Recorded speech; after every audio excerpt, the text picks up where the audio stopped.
Hi, ನಮಸ್ಕಾರ ವೀಕ್ಷಕರೇ. ಎಲ್ಲರಿಗೂ ಕೂಡ ಮತ್ತೊಮ್ಮೆ ನಮ್ಮ ಒಂದು ತರಗತಿಗೆ ನಿಮಗೆ ಸ್ವಾಗತವನ್ನು ಕೋರ್ತಾ, ಇವತ್ತಿನ ತರಗತಿಯಲ್ಲಿ ನಾವು 10 ಮತ್ತು 11ನೇ ತಾರೀಕಿನ ಒಂದು ಕರೆಂಟ್ ಅಫೇರ್ಸನ್ನು ನೋಡೋಣ. ಸ್ವಲ್ಪ ಡಿಲೇ ಆಗಿತ್ತು, ಕೆಲ ಕಾರಣಗಳಿಂದ, ಟ್ರಾವೆಲ್ ಮಾಡ್ತಾ ಇರೋ ಕಾರಣದಿಂದ ಸ್ವಲ್ಪ ನಿಮಗೆ ತರಗತಿಯನ್ನು ಕೊಡೋದಕ್ಕೆ ಆಗಿಲ್ಲ. ಓಕೆನಾ. ಇವತ್ತು 10, 11 ಕರೆಂಟ್ ಅಫೇರ್ಸನ್ನು ಈಗ ನೋಡೋಣ. ಅದೇ 12, 13 ಅಂದರೆ ನಿನ್ನೆ ಮತ್ತು ಇವತ್ತಿನ ಕರೆಂಟ್ ಅಫೇರ್ಸನ್ನು ನೈಟ್ ಅರೌಂಡ್ 8 o'clock ನಾನು ಅಪ್ಲೋಡ್ ಮಾಡ್ತೇನೆ, ಆವಾಗ ನೋಡ್ಕೊಳ್ಳಿ.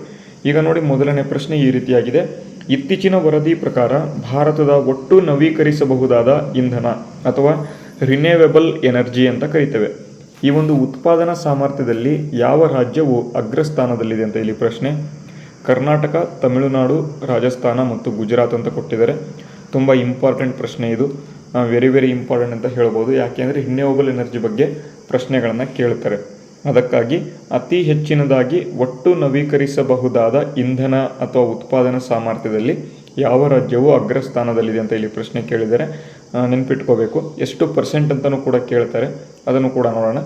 ಇದಕ್ಕೆ ಸರಿಯಾದ ಉತ್ತರವನ್ನು ಈಗ ನೀವು ಕಾಮೆಂಟ್ ಮಾಡಿ. ನಿಮಗೆ ಗೊತ್ತಾಗಲಿಲ್ಲ ಅಂತ ನಾನು ನಿಮಗೆ ತರಗತಿ ಮುಗಿಯೋ ಒಂದು ಸಂದರ್ಭದಲ್ಲಿ ನಾನು ಹೇಳ್ತೇನೆ. ಅದಕ್ಕೂ ಮುಂಚೆ ಈಗ ಡೈರೆಕ್ಟಾಗಿ ಒಂದು ಇಂಪಾರ್ಟೆಂಟ್ ಆಗಿರ್ತಕ್ಕಂಥ ಅನೌನ್ಸ್ಮೆಂಟು ನೋಡಿ. ಇಲ್ಲಿ ನಿಮಗೇನಾದರೂ ಪ್ರತಿ ತಿಂಗಳ ಪ್ರಚಲಿತ ಘಟನೆಗಳ PDF ಬೇಕು ಅಂತ ಅಂದರೆ ಇಲ್ಲಿ ಕೊಟ್ಟಿರ್ತಕ್ಕಂತಹ ಒಂದು ಸ್ಕ್ಯಾನರ್ ಮುಖಾಂತರ 1 ತಿಂಗಳ PDF ಬೇಕು ಅಂತ ಅಂದರೆ 20 ರೂಪಾಯಿನ ಒಂದು ಸೆಂಡ್ ಮಾಡಿ ನೀವು PDF ಪಡ್ಕೋಬೋದು. ಅದೇ ರೀತಿ ಕಳೆದ 6 ತಿಂಗಳ PDF ಬೇಕು ಅಂತ ಅಂದರೆ 60 ರೂಪಾಯಿಗಳನ್ನು ಸೆಂಡ್ ಮಾಡಿ ಪಡ್ಕೋಬೋದು. ಹಾಗೆ 12 ತಿಂಗಳ PDF ಬೇಕು ಅಂತ ಅಂದರೆ 100 ರೂಪಾಯಿಗಳನ್ನು ಸೆಂಡ್ ಮಾಡಿ ನೀವು PDF ಪಡ್ಕೋಬೋದು.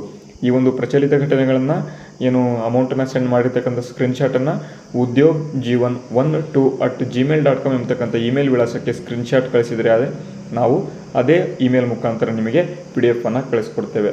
ಓಕೆನಾ. ಈ ಒಂದು ಮಾಹಿತಿ ನಿಮಗೆ ಯೂಸ್ ಆಗ್ತದೆ, ಅದಕ್ಕಾಗಿ ಉಪಯೋಗ ಪಡ್ಕೊಳ್ಳಿ. ನೆಕ್ಸ್ಟ್ ಅದಾದ ಬಳಿಕ ನಿಮಗೇನಾದರೂ ಇಂಡಿಯನ್ ಹಿಸ್ಟ್ರಿ ಕ್ಲಾಸಸ್ ಅಂದರೆ ಪ್ರಾಚೀನ ಭಾರತದ ಇತಿಹಾಸಕ್ಕೆ ಸಂಬಂಧಪಟ್ಟಂತೆ ಕ್ವಶನ್ ಬ್ಯಾಂಕ್ ಬೇಕು ಅಂದರೆ ಅರೌಂಡ್ 1000 ಕ್ವಶನ್ಸ್ ಇರ್ತವೆ ನೋಡಿ. 1000 ಪ್ರಶ್ನೆಗಳು ಇರ್ತವೆ. ಯಾವುದಪ್ಪ ಅಂತ ಅಂದರೆ ಈ ಒಂದು ಪ್ರಾಚೀನ ಭಾರತದ ಇತಿಹಾಸದ ಬಗ್ಗೆ ನಿಮಗೇನಾದರೂ ಈ ಒಂದು PDF ಬೇಕು ಅಂತ ಅಂದರೆ ಇಲ್ಲಿ ಕೊಟ್ಟಿರ್ತಕ್ಕಂಥ ಸ್ಕ್ಯಾನರ್ ಮುಖಾಂತರ 89 ರೂಪಾಯಿಗಳನ್ನು ನೀವು ಅಮೌಂಟನ್ನು ಪೇ ಮಾಡಬೇಕು.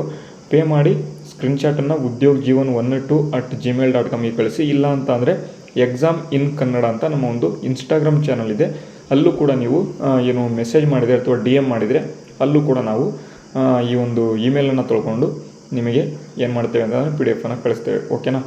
89 ರೂಪೀಸ್ ಈ ಒಂದು ಕೋರ್ಸ್ ಇರ್ತಕ್ಕಂಥದ್ದು, PDF ಕೋರ್ಸು ನೋಡ್ಕೊಳ್ಳಿ.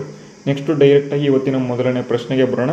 ನೋಡಿ, ಫಿಂಬ್ರಿಸ್ ಸ್ಟೈಲಿಸ್ ವಯನಾಡಾಸಿಸ್ ಅಂತ ಕೊಟ್ಟಿದ್ದಾರೆ.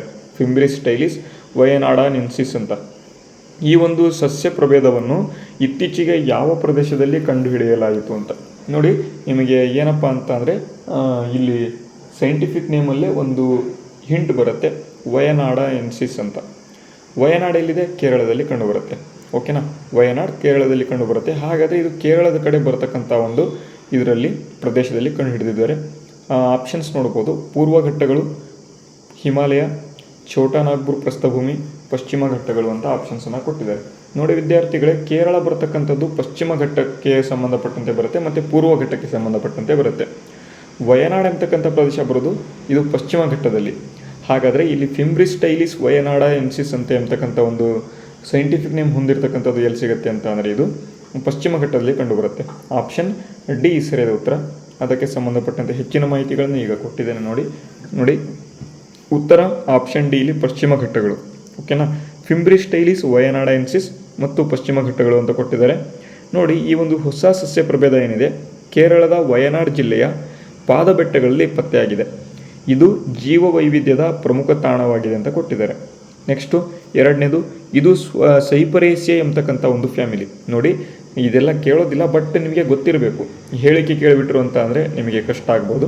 ಸೈಪರೇಸಿಯೆ ಎಂಬತಕ್ಕಂಥ ಫ್ಯಾಮಿಲಿ ಇದ್ದರೆ ಅಥವಾ ಕುಟುಂಬಕ್ಕೆ ಸೇರಿದೆ. ಇವು ಸಾಮಾನ್ಯವಾಗಿ ಜೌಗು ಪ್ರದೇಶಗಳಲ್ಲಿ ಬೆಳೆಯುವ ಹುಲ್ಲಿನಂತಹ ಸಸ್ಯಗಳು ಆಗಿವೆ ಅಂತ. ನೆಕ್ಸ್ಟು ಮೂರನೇದು ನೋಡ್ಬೋದು. ಪ್ರಸ್ತುತ ಇದು ಪಶ್ಚಿಮ ಘಟ್ಟಗಳಿಗೆ ಮಾತ್ರ ಸೀಮಿತವಾದ ಪ್ರಭೇದವೆಂದು ಪರಿಗಣಿಸಲಾಗಿದೆ. ಅಂದರೆ ಇದು ವಿಶ್ವದ ಬೇರೆಲ್ಲೂ ಕೂಡ ನೈಸರ್ಗಿಕವಾಗಿ ಕಂಡುಬಂದಿರುವುದಿಲ್ಲ. ಹಾಗಾಗಿ ಪಶ್ಚಿಮ ಘಟ್ಟಗಳಲ್ಲಿ ಮಾತ್ರ ಇದು ಕಂಡುಬರುತ್ತೆ. ಇದೇ ನಾನು ಪ್ರಶ್ನೆ ಕೇಳಿರ್ತಕ್ಕಂಥದ್ದು. ಅದೇ ರೀತಿ 4ನೇ ಪಾಯಿಂಟ್ ನೋಡಿ, ಈ ಸಸ್ಯಗಳು ಮಣ್ಣಿನ ತೇವಾಂಶವನ್ನು ಕಾಪಾಡುವಲ್ಲಿ ಮತ್ತು ಸ್ಥಳೀಯ ಕೀಟ ಪ್ರಭೇದಗಳಿಗೆ ಆಸರೆಯಾಗುವಲ್ಲಿ ಪ್ರಮುಖ ಪಾತ್ರ ವಹಿಸುತ್ತದೆ. ಇದು ಕೂಡ ಇಂಪಾರ್ಟೆಂಟ್. ನೆಕ್ಸ್ಟು 5ನೇದು ನೋಡಿ, ಈ ಒಂದು ಸಸ್ಯ ಪತ್ತೆಯಾದ ಪಶ್ಚಿಮ ಘಟ್ಟಗಳು ಹಿಮಾಲಯಕ್ಕಿಂತಲೂ ಹಳೆಯದಾಗಿದ್ದು, ನೋಡಿ ಪಶ್ಚಿಮ ಘಟ್ಟಗಳು ಅದಕ್ಕೆ ಸಂಬಂಧಪಟ್ಟಂತೆ ಫ್ಯಾಕ್ಟ್ ಇದು, ಹಿಮಾಲಯಗಳಿಗಿಂತಲೂ ಹಳೆಯದಾಗಿದ್ದು ಯುನೆಸ್ಕೋ ವಿಶ್ವ ಪರಂಪರೆಯ ತಾಣಕ್ಕೆ ಸೇರಿವೆ. ಅಂದರೆ ಪಶ್ಚಿಮ ಘಟ್ಟಗಳು ಯುನೆಸ್ಕೋ ಪಾರಂಪರಿಕ ತಾಣಕ್ಕೆ ಇದು ಸೇರಿದ್ದಾವೆ. ಹಾಗಾದರೆ ಯಾವ ವರ್ಷದಲ್ಲಿ ಸೇರಿದ್ದಾವೆ ಇದನ್ನು ನೀವು ಕಾಮೆಂಟ್ ಮಾಡಬೇಕು. ಓಕೆನಾ. ನೆಕ್ಸ್ಟ್ 2ನೇ ಪ್ರಶ್ನೆ ನೋಡಿ, ಭಾರತೀಯ ಸಾಂಸ್ಕೃತಿಕ ಸಂಬಂಧಗಳ ಮಂಡಳಿ ICCR ಎಂಬತಕ್ಕಂಥದ್ದು ಇದು ಯಾವ ಸಚಿವಾಲಯದ ಅಡಿಯಲ್ಲಿ ಬರುವ ಸ್ವಾಯತ್ತ ಸಂಸ್ಥೆ ಆಗಿದೆ ಅಂತ ನೋಡಿ. ಸಾಂಸ್ಕೃತಿಕ ಸಚಿವಾಲಯ, ವಿದೇಶಾಂಗ ವ್ಯವಹಾರಗಳ ಸಚಿವಾಲಯ, ಪ್ರವಾಸೋದ್ಯಮ ಸಚಿವಾಲಯ, ಹಣಕಾಸು ಸಚಿವಾಲಯ ಅಂತ ಕೊಟ್ಟಿದ್ದಾರೆ. ICCR ಅಂತ ಭಾರತೀಯ ಸಾಂಸ್ಕೃತಿಕ ಸಂಬಂಧಗಳ ಮಂಡಳಿ ಅಂತ ಇದು ಎಲ್ಲಿ ಬರುತ್ತೆ ಅಂತ ನೋಡೋಣ. ನೋಡಿ, ಇದು ವಿದೇಶಾಂಗ ವ್ಯವಹಾರಗಳ ಸಚಿವಾಲಯದ ಅಂಡರಲ್ಲಿ ಬರ್ತಕ್ಕಂಥ ಒಂದು ಸ್ವಾಯತ್ತ ಸಂಸ್ಥೆ. ಇದು ಭಾರತೀಯ ಸಾಂಸ್ಕೃತಿಕ ಸಂಸ್ಥೆಗಳ ಸಂಬಂಧಗಳ ಮಂಡಳಿ ICCR ಅಂತ ನೋಡಿ. ಇದನ್ನು ಏಪ್ರಿಲ್ 9, 1950ರಂದು ಭಾರತದ ಮೊದಲ ಶಿಕ್ಷಣ ಸಚಿವರಾದ ಮೌಲಾನಾ ಅಬುಲ್ ಕಲಾಂ ಆಜಾದ್, ನೋಡಿ ಇಲ್ಲಿ 2 ಆರ್ಟಿಕಲ್ ಬರ್ತವೆ, ಇಲ್ಲಿ 2 ಫ್ಯಾಕ್ಟ್ ಬರ್ತವೆ. ಭಾರತದ ಮೊದಲ ಶಿಕ್ಷಣ ಸಚಿವರು ಯಾರು ಅಂತ ಕೇಳಿದರೆ ಮೌಲಾನಾ ಅಬುಲ್ ಕಲಾಂ ಆಜಾದ್ ಅವರು. ಇವರು ಏನು ಮಾಡ್ತಾರೆ, ICCR ಎಂಬತಕ್ಕಂಥದ್ದನ್ನು ಸ್ಥಾಪನೆಯನ್ನು ಮಾಡ್ತಾರೆ. ಅದಕ್ಕೆ ಸಂಬಂಧಪಟ್ಟಂತೆ ಮಾಹಿತಿ ಇದು ಫ್ಯಾಕ್ಟ್ ನೋಡಿ, ಏಪ್ರಿಲ್ 9, 1950ರಂದು. ಓಕೆನಾ, ಇದು ICCRಗೆ ಸಂಬಂಧಪಟ್ಟಂಥ ಮಾಹಿತಿ. ನೆಕ್ಸ್ಟು 2ನೇ ಪಾಯಿಂಟ್ ನೋಡಿ, ಭಾರತದ ಸಾಫ್ಟ್ ಪವರ್ ಅನ್ನು ಜಾಗತಿಕವಾಗಿ ಉತ್ತೇಜಿಸುವ ಭಾರತೀಯ ಸಂಸ್ಕೃತಿ, ಯೋಗ ಮತ್ತು ಭಾಷೆಗಳನ್ನು ವಿದೇಶಗಳಲ್ಲಿ ಪ್ರಚಾರ ಮಾಡುವ ಪ್ರಮುಖ ಸಂಸ್ಥೆ ಇದಾಗಿದೆ ಅಂತ. ನೆಕ್ಸ್ಟ್ 3ನೇದು ನೋಡ್ಬೋದು, ICCR ಪ್ರತಿ ವರ್ಷ ಸಾವಿರಾರು ವಿದೇಶಿ ವಿದ್ಯಾರ್ಥಿಗಳಿಗೆ ಭಾರತೀಯ ವಿಶ್ವವಿದ್ಯಾಲಯಗಳಲ್ಲಿ ವ್ಯಾಸಂಗ ಮಾಡಲು ವಿದ್ಯಾರ್ಥಿ ವೇತನವನ್ನು ನೀಡುತ್ತದೆ ಅಂತ. 4ನೇದು ನೋಡ್ಬೋದು, ಇದು ಲಂಡನ್ನ ನೆಹರು ಸೆಂಟರ್ ಮತ್ತು ಮೌರಿಷಿಯಸ್ನ ಇಂದಿರಾ ಗಾಂಧಿ ಕೇಂದ್ರದಂತಹ ಹಲವಾರು ಭಾರತೀಯ ಸಾಂಸ್ಕೃತಿಕ ಕೇಂದ್ರಗಳನ್ನು ಜಗತ್ತಿನಾದ್ಯಂತ ನಡೆಸುತ್ತಿದೆ ಅಂತ. ನೆಕ್ಸ್ಟ್ 5ನೇ ಪಾಯಿಂಟ್ ನೋಡ್ಬೋದು, ಭಾರತೀಯ ಅಧ್ಯಯನಗಳಿಗೆ ಕೊಡುಗೆ ನೀಡುವ ವಿದೇಶಿ ವಿದ್ವಾಂಸರನ್ನು ಗೌರವಿಸಲು ಈ ಮಂಡಳಿಯು ಡಿಸ್ಟಿಂಗ್ವಿಷ್ಡ್ ಇಂಡೋಲಾಜಿಸ್ಟ್ ಅವಾರ್ಡ್ ಎಂಬತಕ್ಕಂಥ ಪ್ರತಿಷ್ಠಿತ ಪ್ರಶಸ್ತಿಗಳನ್ನು ನೀಡುತ್ತದೆ ಅಂತ. ನೋಡಿ, ಇದು ವಿದೇಶಾಂಗ ವ್ಯವಹಾರಗಳ ಸಚಿವಾಲಯದ ಭಾರತೀಯ ಸಾಂಸ್ಕೃತಿಕ ಸಂಬಂಧಗಳ ಮಂಡಳಿಗೆ ಸಂಬಂಧಪಟ್ಟಂಥ ಫ್ಯಾಕ್ಟ್. ಇದು ಅರ್ಥ ಆಯಿತು ಅಂತ ಅಂದ್ಕೊಂಡಿದ್ದೇನೆ. ಓಕೆ, ಮುಂದಿನ ಪ್ರಶ್ನೆ ನೋಡಿ, ಕಾಮನ್ವೆಲ್ತ್ ಪಾರ್ಲಿಮೆಂಟರಿ ಅಸೋಸಿಯೇಷನ್ ಅಂತ ಕೊಟ್ಟಿದ್ದಾರೆ. ಈ ಒಂದು ಅಸೋಸಿಯೇಷನ್ನ ಇಂಡಿಯಾ ರೀಜನ್ ಝೋನ್ 7 ಎಂಬತಕ್ಕಂಥ ಸಮ್ಮೇಳನವನ್ನು ಎಲ್ಲಿ ಉದ್ಘಾಟನೆ ಮಾಡಲಾಯಿತು ಅಂತ ಪ್ರಶ್ನೆ. ಮಧ್ಯಪ್ರದೇಶ, ಆಂಧ್ರ ಪ್ರದೇಶ, ಗೋವಾ ಮತ್ತು ಒಡಿಶಾ ಅಂತ ಕೊಟ್ಟಿದ್ದಾರೆ. ಇದಕ್ಕೆ ಸರಿಯಾದ ಉತ್ತರ ನೋಡೋಣ. ಕಾಮನ್ವೆಲ್ತ್ ಪಾರ್ಲಿಮೆಂಟರಿ ಅಸೋಸಿಯೇಷನ್ ಇದನ್ನು ಒಡಿಶಾದಲ್ಲಿ ಮಾಡಿದ್ದಾರೆ, ಶುರುವನ್ನು ಮಾಡಿದ್ದಾರೆ ಅಥವಾ ಉದ್ಘಾಟನೆ ಮಾಡಿದ್ದಾರೆ. ನೋಡಿ, ಭಾರತದಲ್ಲಿ ಝೋನ್ 7 ವಿಶೇಷವಾಗಿ ಒಡಿಶಾ, ಛತ್ತೀಸ್ಗಢ ಮತ್ತು ಆಂಧ್ರ ಪ್ರದೇಶ ರಾಜ್ಯಗಳ ಶಾಸಕಾಂಗಗಳನ್ನು ಒಳಗೊಂಡಿರುತ್ತದೆ. ಪ್ರಜಾಪ್ರಭುತ್ವ ಚರ್ಚೆ ನೋಡ್ಬೋದು. ಈ ಸಮ್ಮೇಳನವು ಸ್ಪೀಕರ್ ಮತ್ತು ಸಂಸದರಿಗೆ ಶಾಸಕಾಂಗಗಳಲ್ಲಿ ತಂತ್ರಜ್ಞಾನ ಮತ್ತು ಉತ್ತಮ ಆಡಳಿತದ ಬಗ್ಗೆ ಚರ್ಚೆ ಮಾಡಲು ವೇದಿಕೆಯನ್ನು ಒದಗಿಸ್ತದೆ ಅಂತ. ನೆಕ್ಸ್ಟ್ 3ನೇದು ನೋಡ್ಬೋದು, CPA ಇದನ್ನು ಮೂಲತಃ 1911ರಲ್ಲಿ ಎಂಪೈರ್ ಪಾರ್ಲಿಮೆಂಟರಿ ಅಸೋಸಿಯೇಷನ್ ಎಂಬತಕ್ಕಂಥದ್ದಾಗಿ ಸ್ಥಾಪನೆ ಮಾಡಲಾಯಿತು.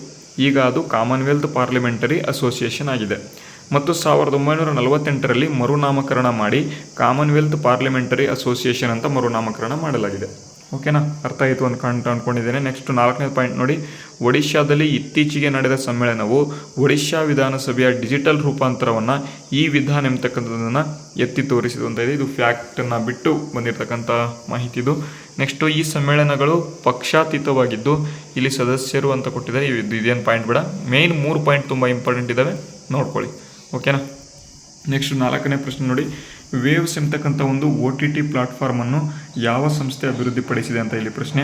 ದೂರದರ್ಶನ, ಪ್ರಸಾರ ಭಾರತಿ, ಮಾಹಿತಿ ಮತ್ತು ಪ್ರಸಾರ ಸಚಿವಾಲಯ, ಆಲ್ ಇಂಡಿಯಾ ರೇಡಿಯೋ ಅಂತ ಕೊಟ್ಟಿದ್ದಾರೆ. ನೋಡಿ, ಉತ್ತರ ನೋಡಿ, ಪ್ರಸಾರ ಭಾರತಿ ಎಂಬತಕ್ಕಂಥದ್ದು ಆಪ್ಷನ್ B ಇಲ್ಲಿ ಸರಿಯಾದ ಉತ್ತರ. ವೇವ್ಸ್ ಎಂಬತಕ್ಕಂಥ ಒಂದು OTT ಪ್ಲಾಟ್ಫಾರ್ಮ್ ನೋಡಿ, ಇದನ್ನು ಪ್ರಸಾರ ಭಾರತಿಯಲ್ಲಿ ಪ್ರಾರಂಭ ಮಾಡಿರ್ತಕ್ಕಂಥದ್ದು. ಇದು ಸ್ವಚ್ಛ ಕೌಟುಂಬಿಕ ಮನೋರಂಜನೆ ಆಗಿದೆ. ಇದನ್ನು ಒದಗಿಸತಕ್ಕಂಥ ಗುರಿ ಹೊಂದಿರುವ ಭಾರತದ ಮೊದಲ ಸಾರ್ವಜನಿಕ ಸೇವಾ OTT ಪ್ಲಾಟ್ಫಾರ್ಮ್ ಆಗಿದೆ. ನೋಡಿ, ಇದು 80 ಮತ್ತು 90ರ ದಶಕದ ಪ್ರಸಿದ್ಧ ಕಾರ್ಯಕ್ರಮಗಳಾದ ರಾಮಾಯಣ, ಮಹಾಭಾರತ ಮತ್ತು ಬ್ಯೋಮಕೇಶ್ ಭಕ್ಷಿ ಎಂಬತಕ್ಕಂಥ ಸರಣಿಗಳನ್ನು ವೀಕ್ಷಣೆ ಮಾಡಲು ಅವಕಾಶ ಮಾಡುತ್ತೆ. ಈ ಪ್ಲಾಟ್ಫಾರ್ಮ್ 12ಕ್ಕೂ ಹೆಚ್ಚು ಭಾಷೆಗಳಲ್ಲಿ ವಿಷಯವನ್ನು ಹೊಂದಿದೆ ಮತ್ತು ಲೈವ್ TV ಚಾನೆಲ್ಗಳು, ಸುದ್ದಿ ಮತ್ತು ಸಾಕ್ಷ್ಯಚಿತ್ರಗಳನ್ನು ಒಳಗೊಂಡಿದೆ.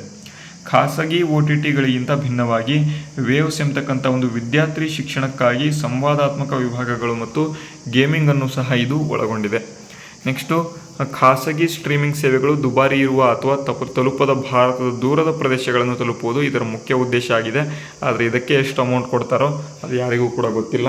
ದೂರದಲ್ಲೆಲ್ಲ ನಾವು ಏನು ಮಾಡ್ತೇವೆ ಅಂತ ಅಂದರೆ ತಲುಪಿಸ್ತೇವೆ ಅಂತ ಇಲ್ಲಿ ಮಾಹಿತಿಗಳನ್ನು ಕೊಟ್ಟಿದ್ದಾರೆ. ಅದೆಷ್ಟು ತಲುಪಿಸ್ತಾರೋ ಗೊತ್ತಿಲ್ಲ. ಬಟ್ ಭಾರತ ಸರ್ಕಾರದಿಂದ ಇದೊಂದು ವೇವ್ಸ್ ಎಂಬತಕ್ಕಂಥ ಒಂದು OTT ಪ್ಲಾಟ್ಫಾರ್ಮ್ ಲಾಂಚ್ ಆಗಿದೆ. ಓಕೆನಾ. ನೆಕ್ಸ್ಟು ನೋಡಿ ಮುಂದಿನ ಪ್ರಶ್ನೆ, ಇಂದ್ರಾವತಿ ಹುಲಿ ಸಂರಕ್ಷಿತ ಪ್ರದೇಶವು ಯಾವ ರಾಜ್ಯದಲ್ಲಿದೆ ಅಂತ ಇಲ್ಲಿ ಪ್ರಶ್ನೆ. 4 ಪ್ರಶ್ನೆ ಕೊಟ್ಟಿದ್ದಾರೆ. ಕರ್ನಾಟಕ, ಒಡಿಶಾ, ಆಂಧ್ರ ಪ್ರದೇಶ, ಛತ್ತೀಸ್ಗಢ ಅಂತ. ನೋಡಿ, ಇಂದ್ರಾವತಿ ಹುಲಿ ಸಂರಕ್ಷಿತ ಪ್ರದೇಶ ಇದು ಛತ್ತೀಸ್ಗಢದಲ್ಲಿ ಕಂಡುಬರುತ್ತೆ. ಈ ಮೀಸಲು ಅರಣ್ಯಕ್ಕೆ ಅದರ ಗಡಿಯಲ್ಲಿ ಹರಿಯುವ ಮತ್ತು ವನ್ಯಜೀವಿಗಳ ಜೀವನಾಡಿಯಾಗಿರುವ ಇಂದ್ರಾವತಿ ನದಿಯ ಹೆಸರನ್ನು ಇಡಲಾಗಿದೆ. ನೋಡಿ, ಇಂದ್ರಾವತಿ ಹುಲಿ ಸಂರಕ್ಷಿತ ಪ್ರದೇಶ ಏನಿದೆ ಅಲ್ಲಿ ಇಂದ್ರಾವತಿ ನದಿ ಹರಿತದೆ. ಅದಕ್ಕಾಗಿ ಇಂದ್ರಾವತಿ ಹುಲಿ ಸಂರಕ್ಷಿತ ಪ್ರದೇಶ ಅಂತಲೇ ಹೆಸರನ್ನು ಇಟ್ಟಿದ್ದಾರೆ. ಕಾಡು ಕೋಣಗಳು ಅಂತ ಕೊಟ್ಟಿದ್ದಾರೆ. ನೋಡಿ, ಇದು ಅಪರೂಪದ ಮತ್ತು ಅಳಿವಿನಂಚಿನಲ್ಲಿ ಇರತಕ್ಕಂತಹ ಒಂದು ಏಷಿಯನ್ ಕಾಡು ಕೋಣ ಅಥವಾ ವೈಲ್ಡ್ ಏಷಿಯನ್ ಬಫೆಲೋ ಇದರ ಒಂದು ಕೊನೆಯ ನೈಸರ್ಗಿಕ ಆವಾಸ ಸ್ಥಾನಗಳಲ್ಲಿ ಒಂದಾಗಿದೆ. ಪಕ್ಕಾ ಪ್ರಶ್ನೆ ಕಂಡ್ರೆ ಇಂಥ ಪ್ರಶ್ನೆಗಳು ಕೇಳ್ತಾರೆ, ನೆನ್ಪಿಡಬೇಕು. ನೋಡಿ, ಇದು ಮಹಾರಾಷ್ಟ್ರ, ತೆಲಂಗಾಣ ಮತ್ತು ಛತ್ತೀಸ್ಗಢದಂತಹ ಕಾಡುಗಳ ನಡುವೆ ಸಂಚರಿಸುವ ಹುಲಿಗಳಿಗೆ ಪ್ರಮುಖ ಕಾರಿಡಾರ್ ಆಗಿ ಕಾರ್ಯವನ್ನು ನಿರ್ವಹಣೆ ಮಾಡ್ತದೆ. ನೆಕ್ಸ್ಟು 4ನೇ ನೋಡಿ, ಈ ಒಂದು ಛತ್ತೀಸ್ಗಢದಲ್ಲಿ ಇರತಕ್ಕಂಥ ಇಂದ್ರಾವತಿ ಸಂರಕ್ಷಿತ ಪ್ರದೇಶ ಪ್ರಾಜೆಕ್ಟ್ ಟೈಗರ್ಗೂ ಕೂಡ ಇದು ಇಂಪಾರ್ಟೆಂಟ್ ಆಗಿ ಪಾಯಿಂಟ್ ಇದು. ನೋಡಿ, ಇದನ್ನು 1983ರಲ್ಲಿ ಭಾರತ ಸರ್ಕಾರದ ಪ್ರಾಜೆಕ್ಟ್ ಟೈಗರ್ ಅಡಿಯಲ್ಲಿ ಹುಲಿ ಸಂರಕ್ಷಿತ ಪ್ರದೇಶ ಎಂದು ಘೋಷಣೆ ಮಾಡಲಾಗಿದೆ. ನೆಕ್ಸ್ಟ್ 5ನೇ ಪಾಯಿಂಟ್ ನೋಡಿ, ಈ ಅರಣ್ಯವು ಪ್ರಮುಖವಾಗಿ ಉಷ್ಣವಲಯದ ತೇವಾಂಶವುಳ್ಳ ಮತ್ತು ಒಣ ಎಲೆ ಉದುರಿಸುವ ಮರಗಳಿಂದ ಕೂಡಿದೆ ಮತ್ತು ಇಲ್ಲಿ ತೇಗ ಮತ್ತು ಬಿದಿರು ಹೆಚ್ಚಾಗಿ ಕಂಡುಬರುತ್ತೆ ಅಂತ. ಇದು ವೆರಿ ವೆರಿ ಇಂಪಾರ್ಟೆಂಟು. ಸಸ್ಯ ಮತ್ತು ಎಲೆ ಉದುರಿಯುವ ಒಂದು ಮರಗಳು ಎಲ್ಲಿ ಬರುತ್ತೆ ಅಂತಲೂ ಕೂಡ ಪ್ರಶ್ನೆ ಕೇಳ್ತಾರೆ. ಗ್ರೀನ್ ಆ್ಯಂಡ್ ಡಿಸಿಡಿಯಸ್ ಫಾರೆಸ್ಟ್ ಅಂತ. ನೋಡಿ, ಇಂಥವೆಲ್ಲ ತುಂಬ ಇಂಪಾರ್ಟೆಂಟ್ ಪಾಯಿಂಟ್ಗಳು. ಇವೆಲ್ಲ ಏನು ಮಾಡಬೇಕು, ನೆನಪಿಡಬೇಕಾಗ್ತದೆ. ಅದೇ ರೀತಿ ಕೊನೆಯ ಒಂದು ಥಂಬ್ನೇಲ್ ಕ್ವಶನ್ಸ್ ನೋಡ್ಬೋದು. ಇತ್ತೀಚಿನ ವರದಿ ಪ್ರಕಾರ ಭಾರತದ ಒಟ್ಟು ನವೀಕರಿಸಬಹುದಾದ ಇಂಧನ ಅಥವಾ ಉತ್ಪಾದನಾ ಸಾಮರ್ಥ್ಯದಲ್ಲಿ ಯಾವ ರಾಜ್ಯವು ಅಗ್ರಸ್ಥಾನದಲ್ಲಿದೆ ಅಂತ ಕೇಳಿದರೆ ಇಲ್ಲಿ ರಾಜಸ್ಥಾನ ಅಗ್ರಸ್ಥಾನದಲ್ಲಿ ಕಂಡುಬರುತ್ತದೆ. ಓಕೆನಾ. ಆಪ್ಷನ್ ಇಲ್ಲಿ ಸಿ ಸರಿಯಾದ ಉತ್ತರ. ಸರಿಯಾದ ಉತ್ತರವನ್ನು ಕಮೆಂಟ್ ಮಾಡಿದಂಥ ಎಲ್ಲ ವಿದ್ಯಾರ್ಥಿಗಳಿಗೆ ಧನ್ಯವಾದಗಳನ್ನು ತಿಳಿಸ್ತಾ, ಇವತ್ತಿನ ತರಗತಿ ನಿಮಗೆಲ್ಲರಿಗೂ ಕೂಡ ಹೇಗೆ ಅನ್ನಿಸ್ತು ಪ್ಲೀಸ್ ಕಮೆಂಟ್ ಮಾಡಿ. ಅದೇ ರೀತಿಯಲ್ಲಿ ನಿಮಗೇನಾದರೂ PDF ಬೇಕು ಅಂತ ಅಂದರೆ ನಾನು ಈಗ ನಿಮಗೆ ತೋರಿಸ್ತೇನೆ. ಈ ಒಂದು PDF ಪಡ್ಕೊಳ್ಳೋದು ಒಂದು ಇದನ್ನು ಪ್ರಯತ್ನ ಮಾಡಿ. ಉದ್ಯೋಗ್ ಜೀವನ್ 12@gmail.com ಅಂತಕ್ಕಂಥ ಇಮೇಲ್ ವಿಳಾಸ ಇದೆ. ಇಲ್ಲಿ ಸ್ಕ್ಯಾನರನ್ನು ಕೂಡ ಕೊಟ್ಟಿದ್ದೇನೆ. 1 ತಿಂಗಳ PDF ನೋಡಿ, ಇಲ್ಲಾಂದರೆ 6 ತಿಂಗಳದ PDF ನೋಡ್ಕೊಳ್ಳಿ, ನಿಮಗೆ ಯೂಸ್ ಆಗ್ತದೆ. ಓಕೆನಾ. ತರಗತಿ ಇಷ್ಟ ಆದರೆ ವಿಡಿಯೋಗೆ ಲೈಕ್ ಮಾಡಿ, ಶೇರ್ ಮಾಡಿ, ಸಬ್ಸ್ಕ್ರೈಬ್ ಮಾಡಿಲ್ಲ ಅಂದರೆ ಸಬ್ಸ್ಕ್ರೈಬ್ ಮಾಡಿ. ವಿಡಿಯೋನ ಮುಗಿಸ್ತೇನೆ. ಜೈ ಹಿಂದ್, ವಂದೇ ಮಾತರಂ.